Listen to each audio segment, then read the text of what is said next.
এগুলো সবই ভুয়া কথা। আমরা কেন আওয়ামী লীগের দোষরে কাজ করবো? আমরা আওয়ামী লীগের দোষরে কাজ করলে কি আমরা এই সরকারকে আমাদের নিয়োগ দিতেন?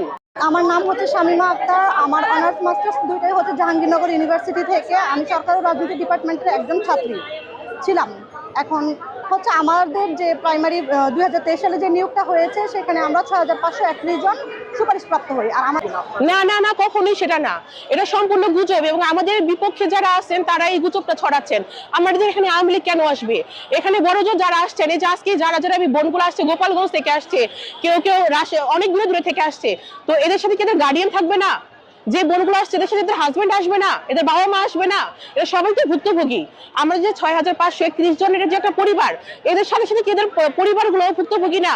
তো পরিবারের একজনকে যদি আজকে আপনি ধরে জেরা করেন এই হামলা টামলার মধ্যে, আপনার বইয়ের রোল নাম্বার আপনি বলেন, সে কি বলতে পারবে এটা? আমরা কোটায় নিয়োগ পাই নাই। আপনারা জেনে থাকবেন প্রত্যেকটা অধিদপ্তরে আলাদা একটা বিধিমালা রয়েছে। আমরা বিধিমালার আলোকে অ্যাপ্লাই করেছি এবং সেই আলোকে পরীক্ষা দিয়েছি এবং সেই আলোকে আমাদেরকে নিয়োগ দেওয়া হয়েছে। যদি আমাদেরকে কোটারু বলা হয় তাহলে জনপ্রশাসন মন্ত্রণালয়, আইন মন্ত্রণালয় এবং অধিদপ্তর তিনটা জায়গা থেকে একটা আইন পাস করে তারপরে আমাদেরকে রেজাল্টটা দেওয়া হয়েছে। আর সেটা কিন্তু স্বৈরাচারী সরকারের আমলে নয়, সেটা হয়েছে এই বৈষম্য বিরোধী সরকারের আমলে, ডক্টর ইউনূস স্যারের আমলে। তাহলে কেন আমরা এই সময়ে এসে সুপারিশপ্রাপ্ত হয়ে এই সময় কেন আমরা বাতিল হব? আমাদের তো স্বৈরাচার সরকার নিয়োগ দেয়নি, আমাদের তো তারা সুপারিশপ্রাপ্ত করেনি, সুপারিশপ্রাপ্ত করেছে এই সরকার। যখন একজন ফ্যাসিস্ট সরকার ছিল তখন হচ্ছে কি, যদি কোনো যৌক্তিক দাবি ছিল তাদের, তখন হচ্ছে জামাত, শিবির এই ধরনের ট্যাগ দেওয়া হতো। আর যখন এই বৈষম্যহীন আমলে আমরা আমাদের ন্যায্য অধিকার নিয়ে এসেছি, তখন আমাদের ছাত্রলীগ, আওয়ামী লীগের ট্যাগ দেওয়া হচ্ছে। তাহলে কোথায় মানে বৈষম্যহীনতায় আমরা আছি, কেমন বৈষম্যহীনতায় আছি, এটাই হচ্ছে আমরা বুঝতে পারছি না এখন, যে আমাদের অন্যায়টা কোথায়, কেন আমাদের এই ট্যাগ দেওয়া হচ্ছে।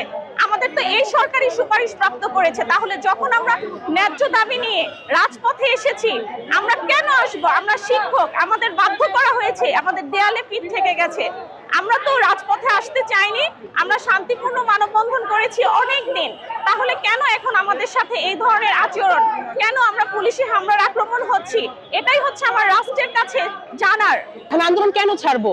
এটা তো কোনো অযৌক্তিক দাবি নিয়ে তো আমরা আসি নাই।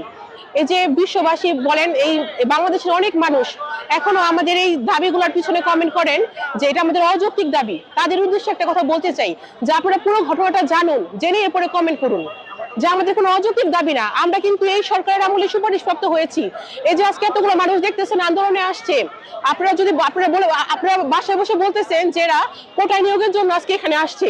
আমরা কিন্তু কোটায় নিয়োগের জন্য আন্দোলন করি নাই। এই আন্দোলনটা কিন্তু কোটায় নিয়োগের জন্য হয় নাই, হলে এটা আমরা রেজাল্টের আগে করতাম।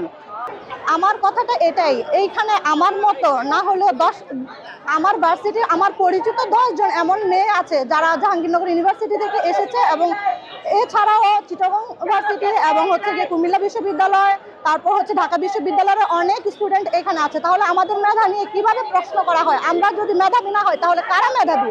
আপনারা দেখান 31 জন যারা রিড করেছে, পরবর্তীতে এডেড পার্টি হয়েছে 154 জন, তাদের মধ্যে একটা স্টুডেন্টও কি আছে যারা পাবলিক ভার্সিটি থেকে পাশ করে বের হয়েছে? তাহলে কেন আমরা এমন একটা ভালো জায়গা থেকে এসে এখানে রাস্তায় রাস্তায় ঘুরতে হবে কেন?